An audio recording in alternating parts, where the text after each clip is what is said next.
Questions which we've asked the colleagues basically to think about in preparation for this particular session.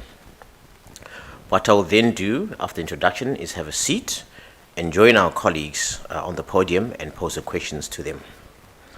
By way of introduction, it is recognized that economic recovery and the ability to respond to pandemics will be achieved in part through access to technologies. Inbound technology transfer therefore becomes crucial in supporting the aspirations of nations to be self-reliant by driving the localization of technological advances.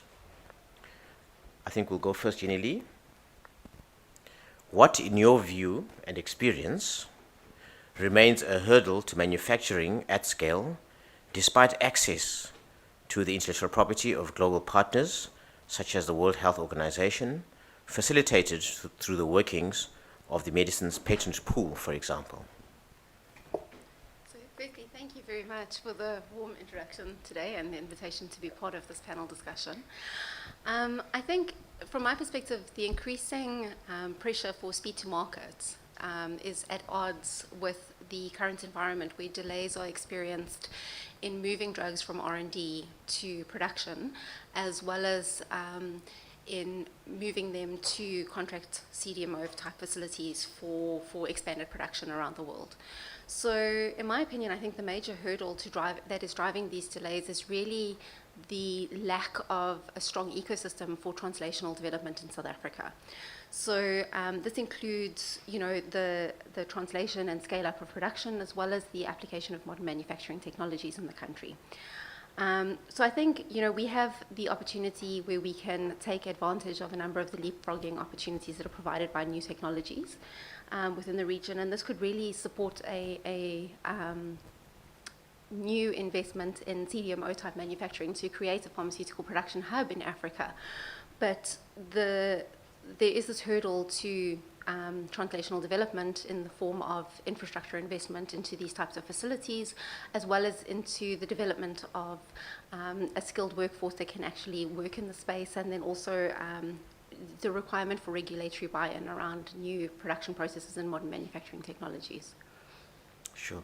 So Patrick, it appears as if then, one of the main issues is really around infrastructure, the availability of infrastructure. And so, we've learned now from the COVID-19 pandemic, and certainly there'll be others. In your view, then, how should the local and regional biomanufacturing industry be engaging with the global biomanufacturing value chains as we understand them today? Is there something that needs to change? And if so, what might that be? Thanks a lot for this opportunity to participate, and thanks for the question. That's a very big question. And there are no neatly packaged answers to this, because it's a web of threads that need to come together. And unfortunately, we don't have the luxury of tackling this in a simple way of doing step 1 and then doing step 2 and step 3, and then after step 10 we've got the thing organized. And so it's a complex situation, and therefore we need I think complex thinking needs to come to the table. But the first thing to appreciate in all of this is that when we look at where we see success, and where we've seen success outside of Africa, in other parts of the world, there are a number of factors that are always present. The one is the ability and the appetite to take risk. And that there's no guarantee in terms of spending money and getting an outcome of a desired product at the end of a process. But what you do have at the end of that process is a capability and an experience base that you will have built, and that needs to be valued in the process. So I think what we have to do is change our very simplistic thinking, because it hasn't served us for the past 20 or 30 years. When you read all our documents, it's very simply outlined: do step 1, do step 2, do step 3. So the point of contact with, coming back to the focus of your question, the point of contact with the global value chains is that we have to have the ability to absorb. And without that ability to absorb, there is absolutely no point of contact for a conversation to take place with a partner outside, or a linking up with global value chains.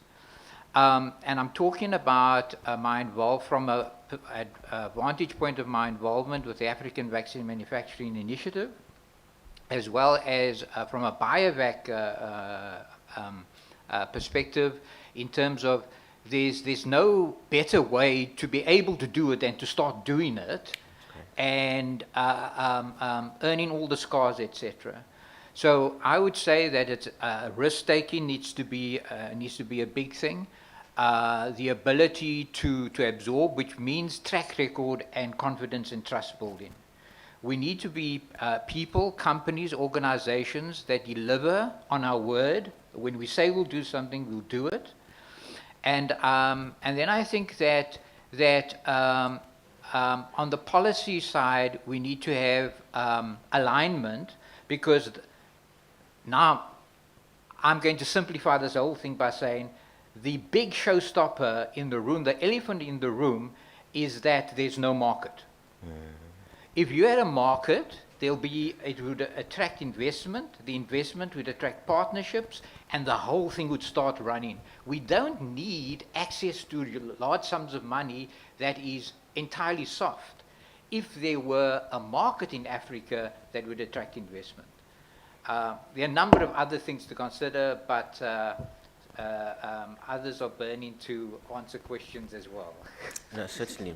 So I don't know if you want to add on to that, just in terms of the market, because I have a specific question for you, but as a researcher, and perhaps you too, Jeannie Lee, you engage in research, complex research. Do you do this with the market in mind or not?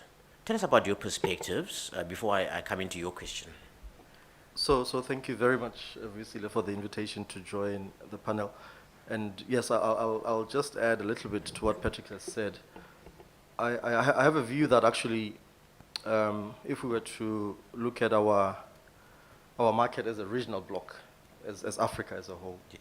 if we are to look at our consolidated, fast-growing population, actually we do have a market. I mean, there were some comments made in previous sessions where, I mean, people were emphasizing that 99% of our biopharmaceuticals and vaccines actually are manufactured offshore. And people are making billions from us as Africa being consumers. So certainly, I believe that the market is there, as long as we realize that we must coordinate and consolidate as an African bloc. If we work as South Africa alone, certainly some of the investments will not be attractive, but the interest in Africa from the global north and the interest in Africa from these established pharmaceutical companies is because there is actually a market. So generally, in terms, from your experience as well, I mean, the African Free Trade Area Agreement, the Continental Free Trade Area Agreement, I mean, is this something that we should be harnessing and embracing in lieu of identifying these markets, defining the markets for ourselves, so we can actually, drive research in a particular way? So yes, I think we've made good progress within the SADC region to look and say, there are economies of scale if we look at from a regional perspective in terms of actually being able to invest in production. The Yes. country on its own won't be able to self-sustain itself. There simply aren't economies of scale. But yes, I think there are very, very key opportunities that have come up with the African Continental Free Trade Agreement that is coming into place. If we look at regulatory harmonization across the continent, I think there are some very good opportunities in that space to have a broader picture and Sure. say, this is not South Africa, working for ourselves. We are a continent. We are Absolutely. Team Africa, and how do we actually serve each other best? And how do we look at the ecosystem as a whole? Because I'm from small molecule manufacturing. It's not just the active ingredients. It's not just the formulated product. We have an entire value chain that we need to look at, and we need to say, from a continental perspective, how do we pull in players across the value chain in key raw materials, in key ingredients, in additives? How do we look at the logistics and the distribution, and how do we look at that network to support the continent as a whole? I think there really is an opportunity there to create a hub for production and for export into the world. I think there are some very good opportunities for us to further export even further than Africa if we get this right. Certainly. So I'm hearing then that, other people around the world have done this kind of thing, and suppose really your question just to talk about the Indian pharmaceutical industry. has had great successes as far as establishing itself as a formidable force in developing contract manufacturing expertise. So it's sort of old news that the world will go to India as a region for contract manufacturing, and we're seeing a lot of this in chemistry, but also in biomanufacturing space, and so they're a global player. In your view, can we as Africans take a similar path for biotech, in essence, setting ourselves up as a contract manufacturing hub for the world, and ultimately looking at our research agenda? Can we take advantage of opportunities to backwards integrate towards building our own intellectual property base? So I think I find myself having many thoughts on that question. Because as far as I understood it, I mean, India did this for over decades, from the 60s. And the first thing that they had was very strong political will and support from the national government. Of course, then I think they focused a lot on small molecule generics in particular, Yes. which perhaps, when you compare that with the topic of this particular session on biopharmaceuticals and perhaps vaccines, the hurdle might be slightly less burdensome. So as Africa, I think we can and we should aspire to not replicating what India has done, but we should aspire to having some focus that makes us global leaders, right? So, and I always feel that the trouble is we're doing too many things. The trouble is we don't know exactly what our focus should be. And if we were to again consolidate our efforts and say in a highly coordinated manner as a country first of all, but also as a regional continent, Africa wants to be highly competitive in this specific area. I'm not sure what that is. Sure. But secondly, we can look at India, and they have huge, enormous stainless steel facilities that are already installed. We don't necessarily want to aspire to compete and replicate those facilities. What is available to us today in 2022?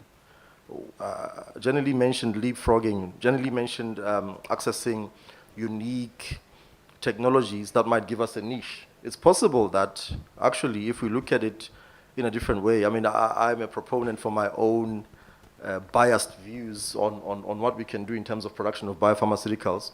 And that view is not what you think it is. Let's hear those views, because I'm going to ask Patrick. Patrick, as someone who's manufacturing, let's hear that as well. But please go ahead, sir. So just to underline my point, I think if we make sound technological choices, that will give us an edge in terms of establishing an industry that does not attempt to replicate large stainless steel, we could get somewhere.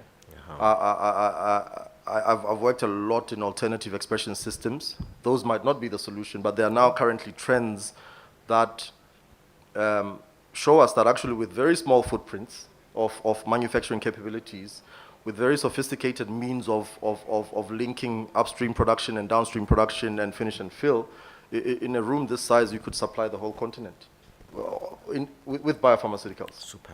And at the CSR, we're looking at those options. I mean, we're working with several institutions. The Gates Foundation is looking at supporting us with a company called Sunflower, that these small footprint manufacturing capabilities might well be the solution.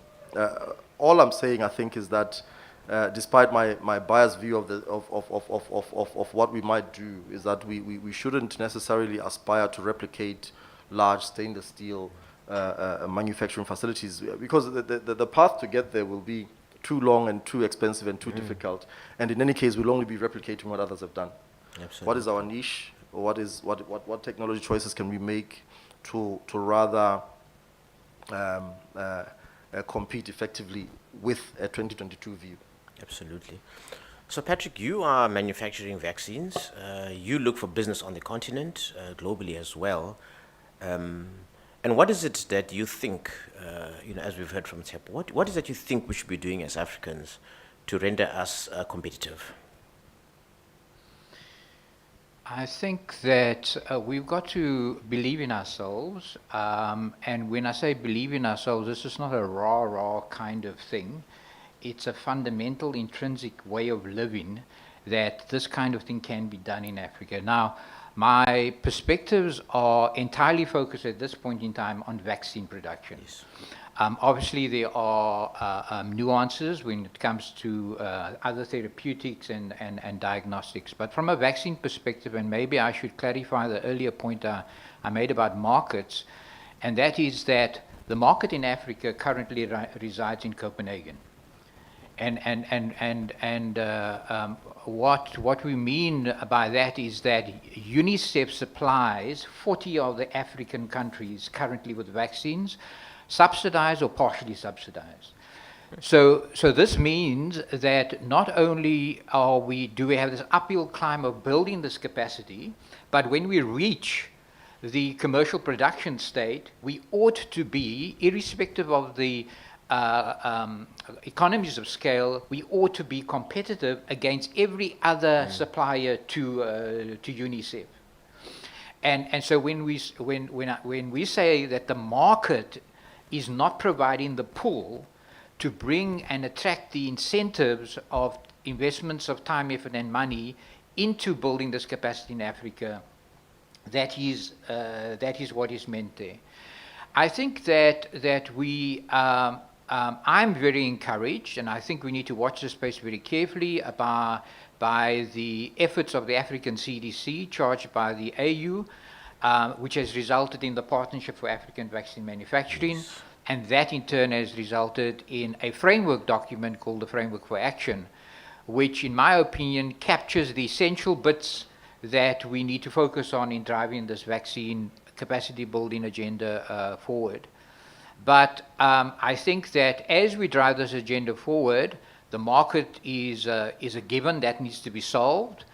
The other important thing is that we are driving this towards breaking the cycle of dependency. So this is not only about, we can make vaccines. There's a socioeconomic impact, but there's a health impact, and there's a health security and national security consideration, which I think we've all experienced, I was going to say in the wake of COVID, but we're not through COVID yet. But I think that has brought that into sharp focus. So access to IP is important, but access to know-how and technology transfers, I would argue, is the priority issue. Absolutely. Rather than the IP issue at the moment. But as you build this capacity, and the bulk of which seems to be focused on formulation full finish side, which is an important starting point, and it has big arguments in terms of the value of doing it that way, that has two dependencies attached to it. Mm-hmm. You're dependent on a supplier for the drug substance, the API, and you're dependent on a partner to teach you how to convert that into product. When you go further up the value chain and you say, well, I've got end-to-end vaccine manufacturing now, I've got drug substance manufacturing capability and drug product manufacturing capability, you still are dependent on a partner to teach you how to do it. Now you can do it all in-house, but you need someone to teach you how to do it. The only step that breaks the cycle of dependency completely on a per product basis is if you do the R&D and the vaccine product development yourself. So if we're talking about an incremental push towards breaking the cycle of dependency, then you have to build R&D capability. And the other byproduct of R&D capability is that you begin to understand how the technology works. When you're in manufacture, you don't actually understand the way the technology works. You get a recipe, I'm simplifying things obviously, sure. And you apply it and you say it works, but you don't actually know how this thing works. So those are some of the essential aspects, and I would say start with what you've got in Africa. Don't try to create this perfect picture with all sorts of networks and centers, and it just goes nowhere fast. Start with what you've got, focus on something specific, and drive it forward in spite of the challenges. Absolutely. Jenny Lee, so we're hearing from the colleagues, that it's critical for us to have this R&D capability ourselves to understand the technology, because that's critical just in terms of your ability to, I suppose, develop new intellectual property, be able to troubleshoot and so forth. But it means also then that as we do this, we then should be thinking about pursuing what we'd call, I suppose, innovative funding models. And it's recognized that we need to come up with innovative ways to make sure that we get money in to start these R&D programs, get the right skills in place, whatever little infrastructure we require, and so forth. But besides government being the, I suppose, main funder of these activities, and we've seen this is quite common in South Africa, it's been known for a while, certainly people are thinking about bringing in private sector funders as well. But who else do you think should be at that negotiation table, and with what mandate? Who needs to come to your house to have dinner? And what mandate should they have for them to say, this is an excellent partner for me to have for the benefit of the country and the continent? So I think you spot on. I mean, government has funded R&D in the space and for many years, and we are starting to see public sector come to the table. But I think we need to look a little bit more broadly and look to the international space and say who's actually sitting at their tables in terms of funding. And I think we have a gap in Africa in terms of VC funding. We have a strong gap in terms of understanding how we can monetize what we have when we have it. So we typically wait until we have a product on the shelf to start bringing royalties in. But there's actually a lot we can do along the R&D value chain to monetize the innovation that we have at that point. So there's some very nice examples in the biospace where there's some biotech startups that are using, data analytics that they've generated to match clinical trial patients to clinical trials, things like that, where you're looking at your databases and you're looking at the data that you're generating along the way to say, how do we monetize this data? How can we apply it to other processes? How can we apply our know-how to new products and to expanding the base that we're building on? So I think that's one thing that's lacking.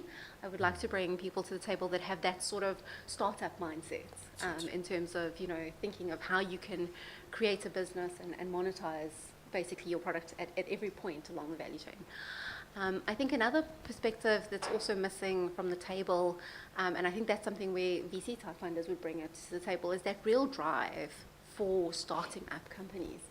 If we're talking about localizing pharmaceutical manufacturing and localizing API manufacturing and backward integrating the entire value chain, there's a lot that needs to be built on the continent. And there's a lot of people that really need that drive and that desire to make it work and have that mindset to say, as Prof said, that you're going to succeed despite the challenges. And I think that is excitement and that business mindset really needs to be brought to the table. Absolutely.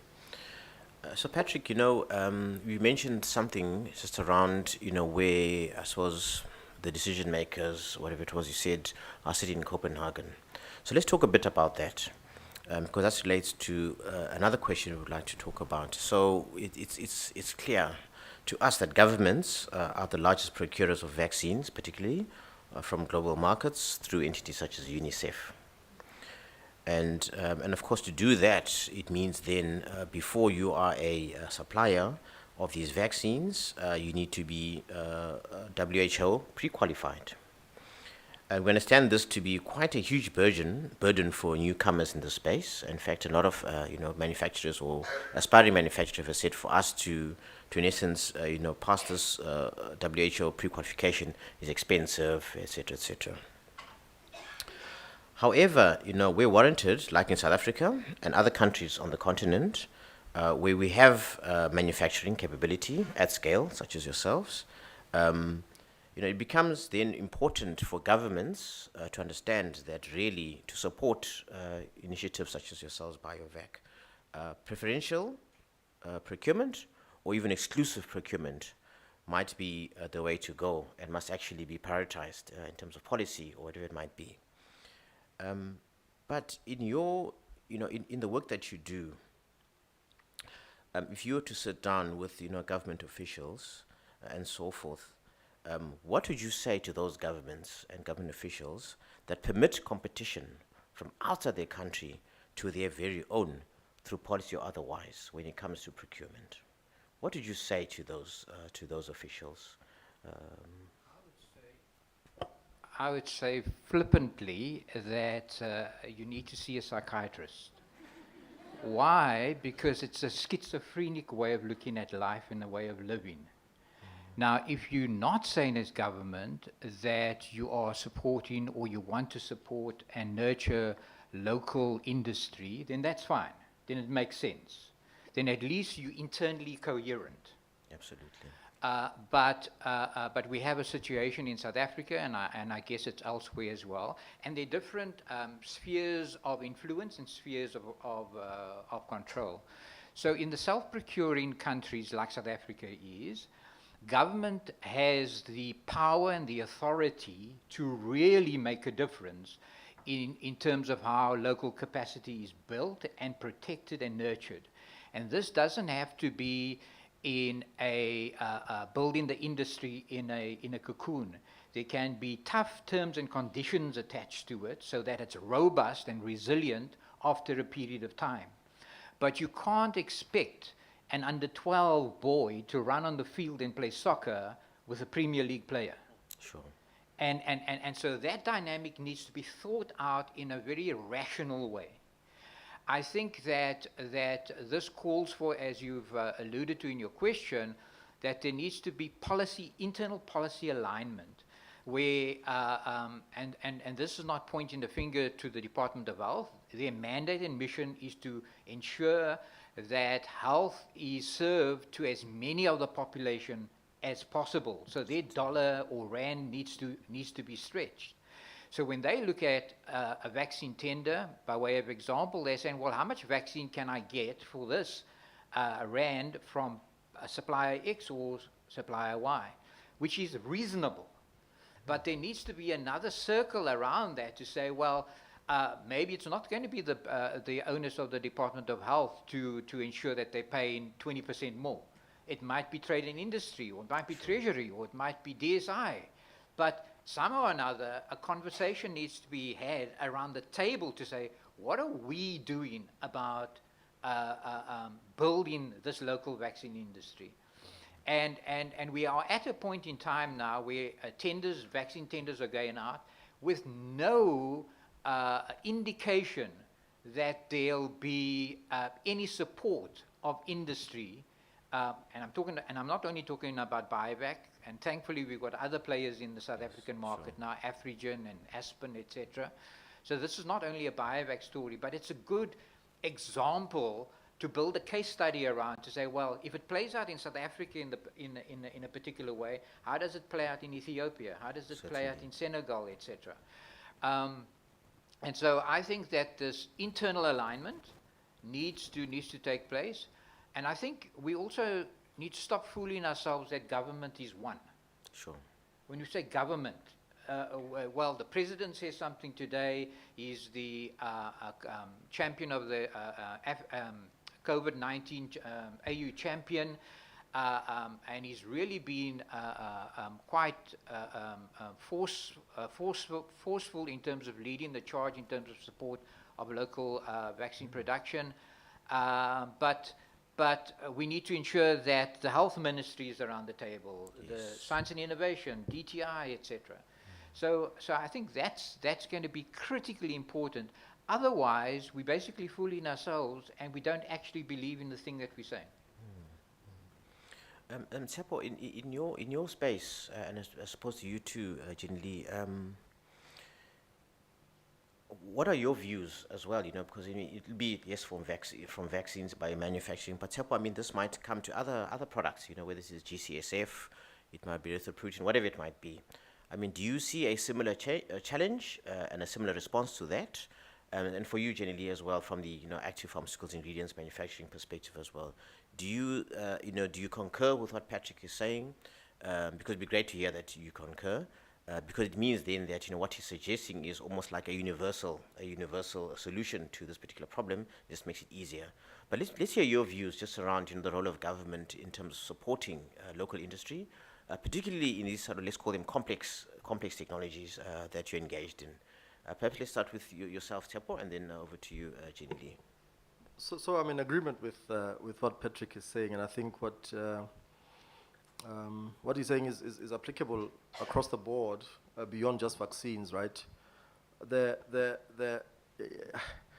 We sometimes go beyond our borders and present to other forums, and as soon as you talk about a protectionist trade policy, you get very aggressive opposition to it.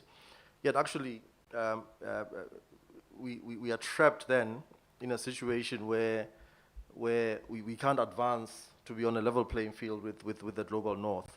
So I think it's important for government to have policies that would in some way give some preferential procurement to vaccines, biopharmaceuticals, and even small molecules. Because surely to support a local industry that's non-existent, that should be the starting point. Sure. We have then to nuance that in the context of our view that for facilities to be sustainable, we want to look at a broader African market. And of course then, the international trade policies must also kick in. Yes. It's a difficult line, I suppose, that one must balance. But certainly my sentiment and my feeling is strongly that there have to be some trade incentives and some preferential procurement that could support a fledgling industry. So certainly. Generally, from a small molecules perspective, a chemistry perspective, what is your view on this? So I agree with my colleagues on the panel. I think there is definitely a requirement for some sort of preferred procurement in terms of saying a minimum local content requirement for APIs or a certain amount that has to actually go into the final formulated mix.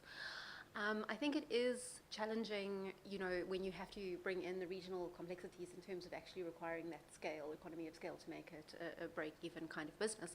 But it's definitely a requirement, and the policies need to be in place. I think that's a given across all the sectors to be able to create this fledgling industry and support the fledgling industry in this country.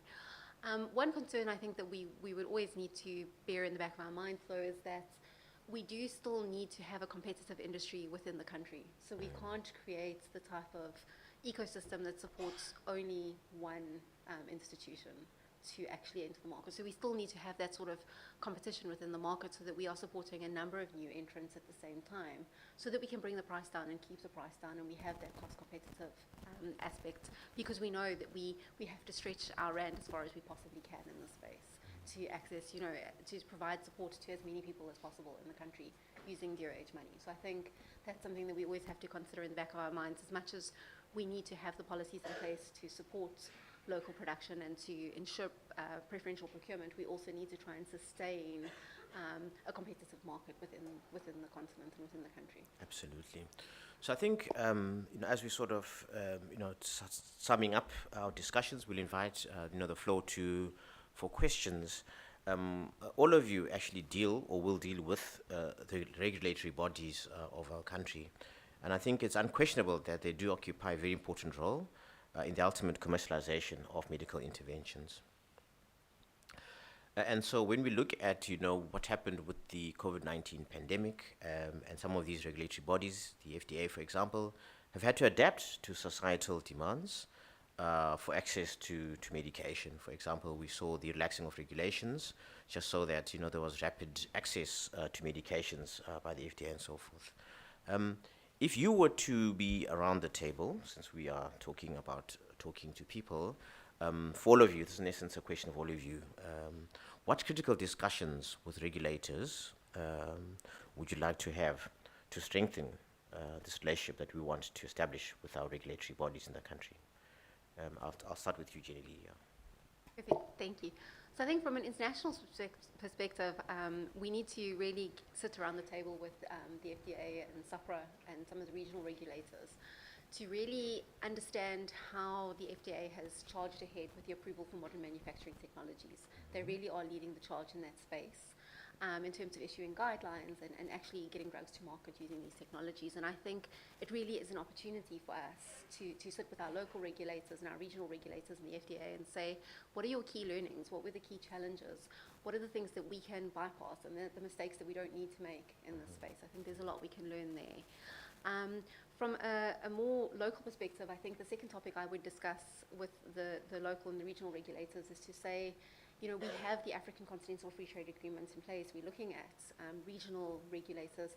How do we say, what kind of regulatory harmonization can we put in place to create smoother access to that market, but within the context of still being able to have a competitive market? So I think that's the discussion that I think would be very, very useful, because that would inspire investment in actual production facilities that can access that market. Okay.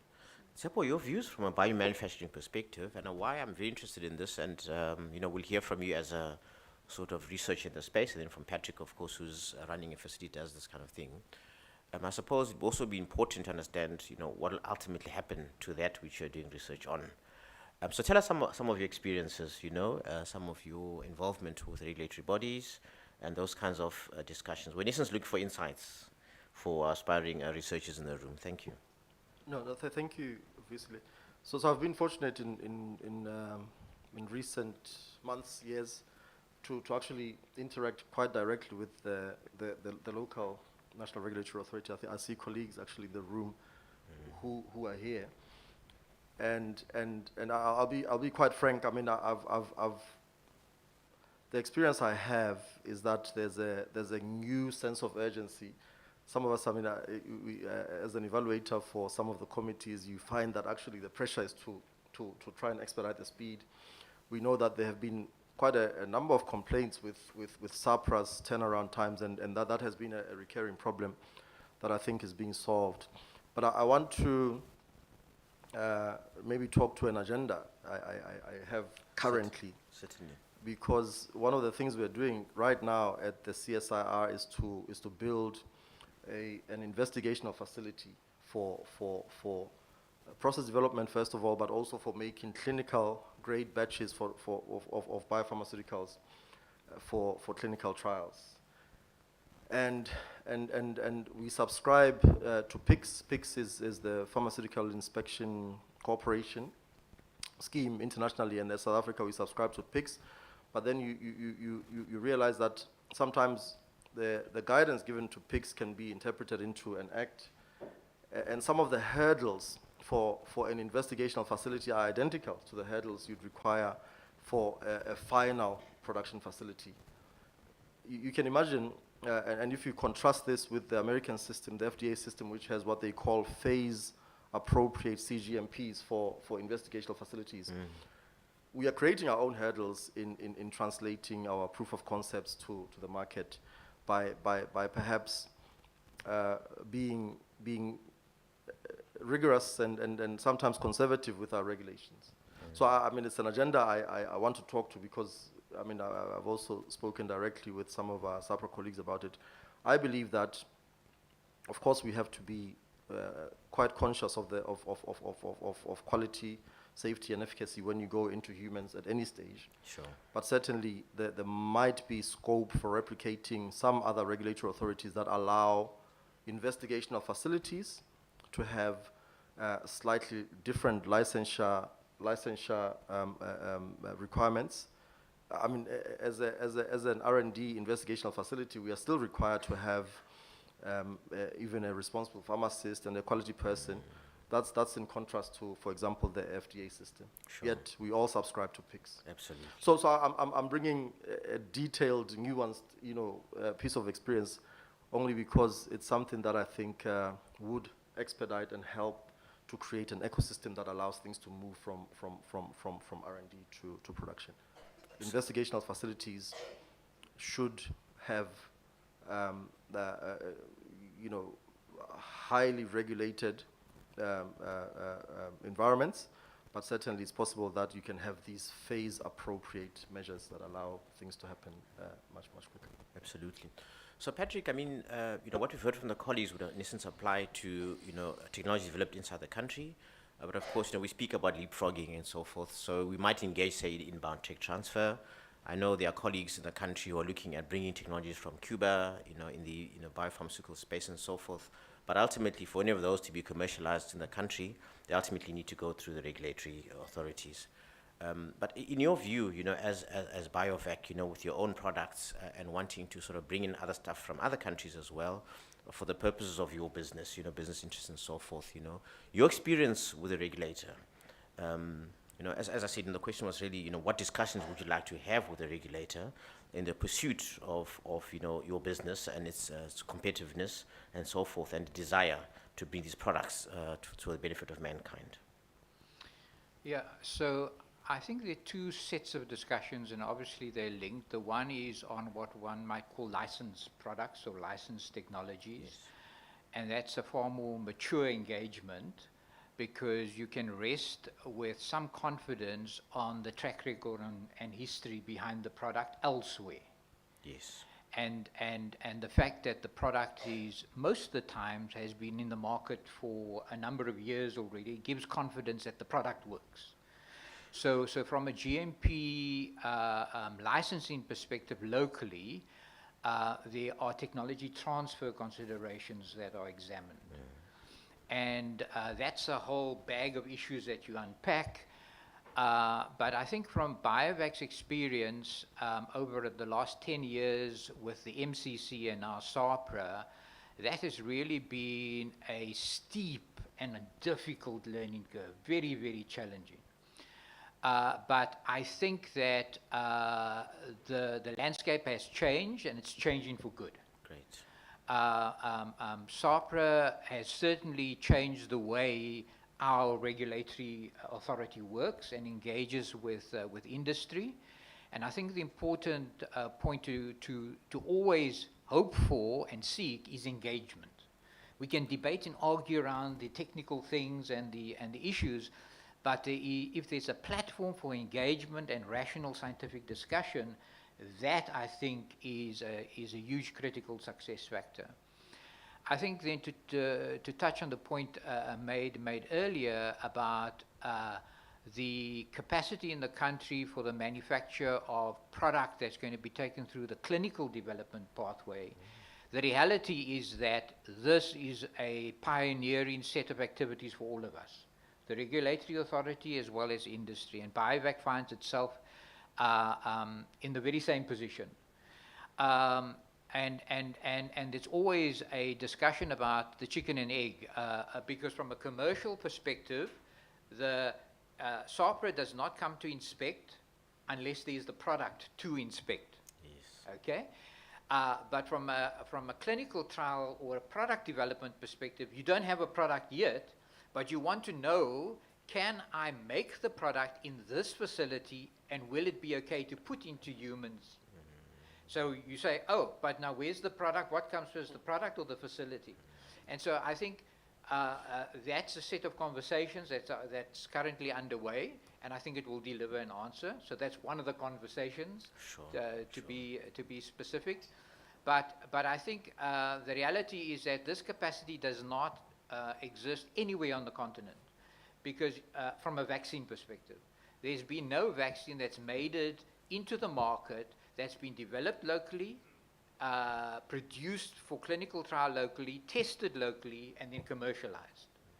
So there's been a 20 or 30 year gap of having that experience, and I think that for me, all the flags are blown in the right direction in terms of the way the industry and the National Regulatory Authority are engaging. Absolutely. So at this point, colleagues, I'd like to open up this discussion to the floor to take any questions from anybody, any questions you'd like to raise on anything you've heard this morning before we ask our panel to give us their parting comments. There's a parting comments question, so get ready for that one. Yeah, the floor is open, colleagues. Any questions from yourselves? Yes, I see a question at the back. Please proceed, sir.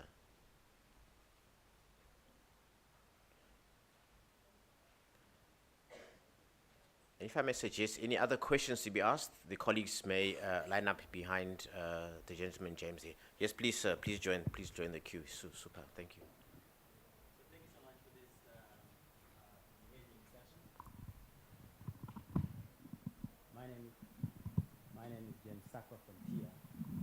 I've got two questions for the panel. The first one is around capabilities.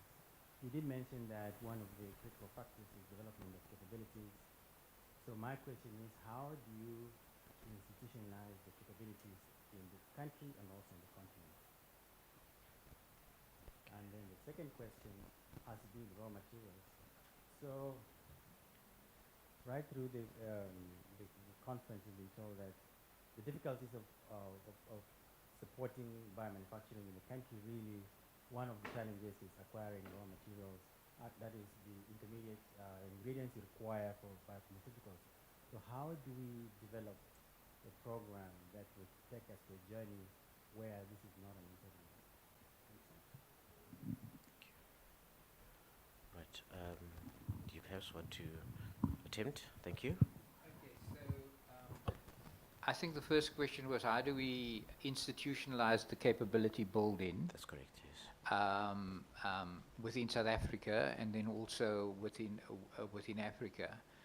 And I think that obviously there's going to be an input, and that input is in infrastructure, access to technology, know-how, workforce development, building a workforce, and all of these things need to come together.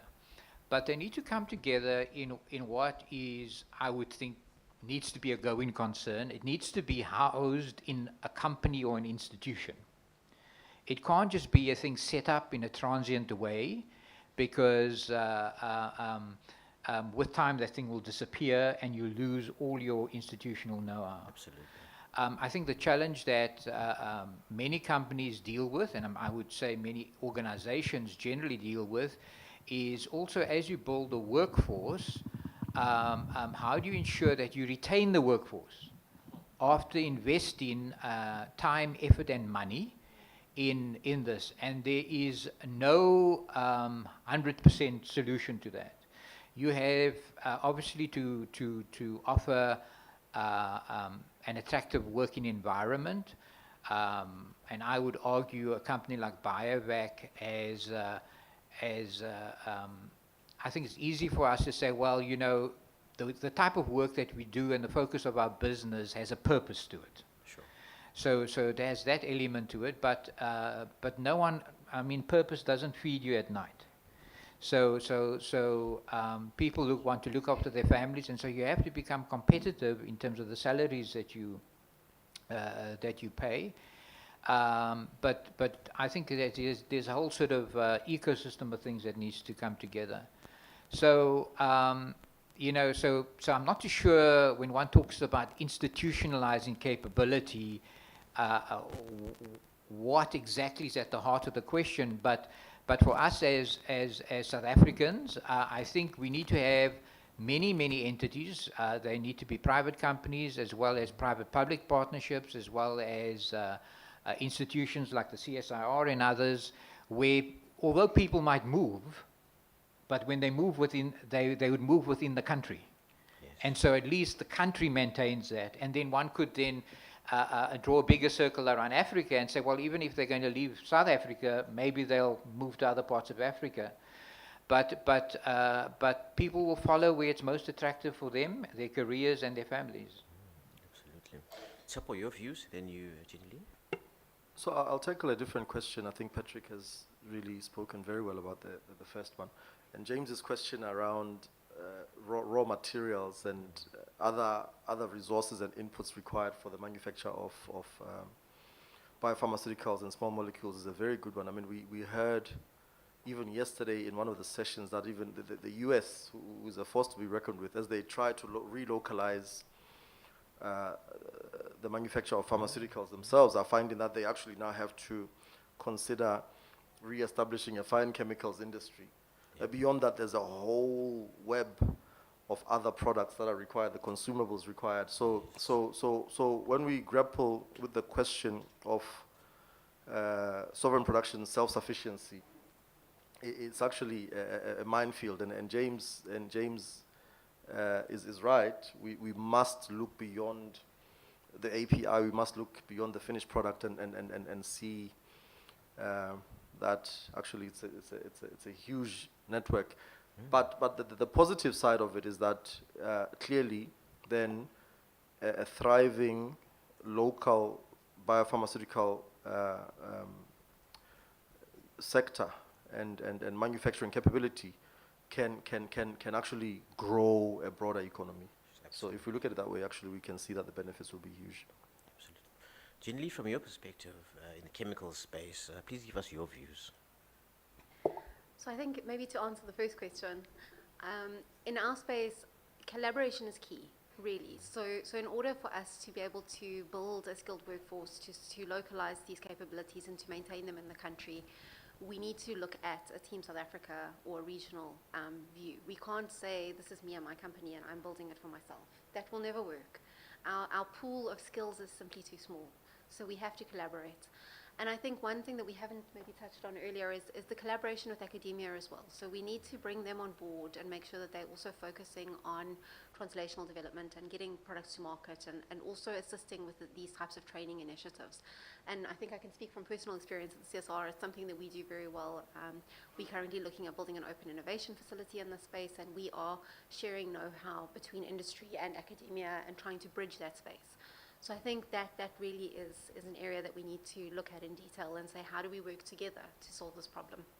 And I think to build on what Tefo said as well, if we look at the small molecule space as well, I think we discussed it at length earlier, we can't look at this as an API production, or as, finished goods production. We have to look at the ecosystem. We have to look at the entire value chain and say, where are our raw materials coming from? Where are our solvents and our excipients and everything else coming from? How does the supply chain network work after that point as well? How do we ensure quality in the space? And all of that actually comes back to collaboration as well across the ecosystem. We need to understand that there are not going to be gaps, and we need to have the systems approach to say there's not going to be a major gap when we get the facilities up and running and that we just completely missed. So I think there we really need to have that broader approach. Absolutely. So, your question.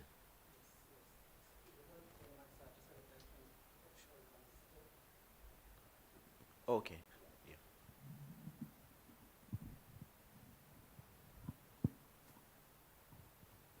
Okay. Thank you for the really informative and insightful session. So my question was really what Jenny touched on, which is something that I kept hearing throughout the convention, which is really partnership, collaboration. So I was really thinking about this partnership between industry and I guess most of the panelists represent industry, but I couldn't maybe identify someone who's also representing academic institution. I think that's a key partner, particularly if we maybe learn from some of these global north regions like United States of America, where you see the Massachusetts area that's Yes. really working together within the Boston area, really leveraging on the leading institutions like your MIT, your Harvard, and some of the pharmaceutical companies that are located there. So I just wanted to ask, what has been the challenge in terms of realizing that, sort of achieving that system, right, in Africa or in South Africa?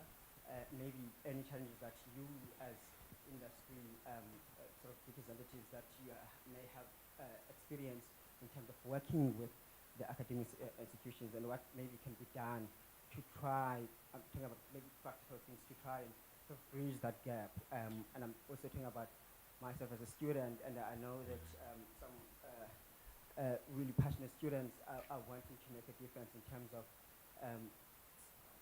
establishing some startup company. This is really what is happening. Sure. And these collaborations, not only the industry sort of people, but also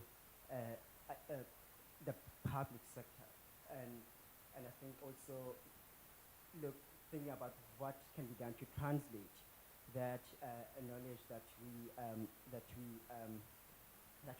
gather as we said, without having to wait to be an expert Sure. in the field. Sure. But I just want to ask that in terms of what can be done from the point of the two key partners, industry and the public institutions, the universities, and what in terms of inspiring and motivating students who want to also participate in that space. Sure. Jean Lee, maybe you can take that since you work a lot with academia and just give us some examples, some of these relationships that have worked as an example for the gentleman. Thank you, sir, for your question. Thank you. So I think one of the key challenges that we faced in the country is that the academic institutions have not been historically heavily invested in process development. So from a chemistry perspective, there hasn't been a lot of investment in terms of process chemistry, process development, process engineering, things like that. There has been a lot of focus on drug discovery on the continent and in the country, but there's definitely been a gap in the process space.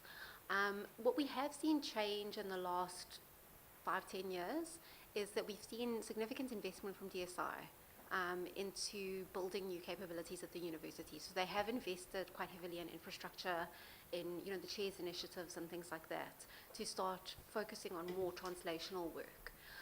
So that has been a catalyst, I think, in terms of changing and supporting academic growth in the space. So up until this point, it's been quite difficult to work with universities because there's this chasm. We, as a CSR, see that that's a role that we can fill, so we work very, very closely with academic institutions. As an example, from my group and from my experience, we actually co-supervise a lot of students. We host them at the CSR. They come and do work with us, and we try and move them with their processes. So the broader vision is that we would have students that would work on a project for their postgraduate studies, and then when it gets to the point that it's ready to go to translational development, they would come with the process to the CSR and continue working on it on our side.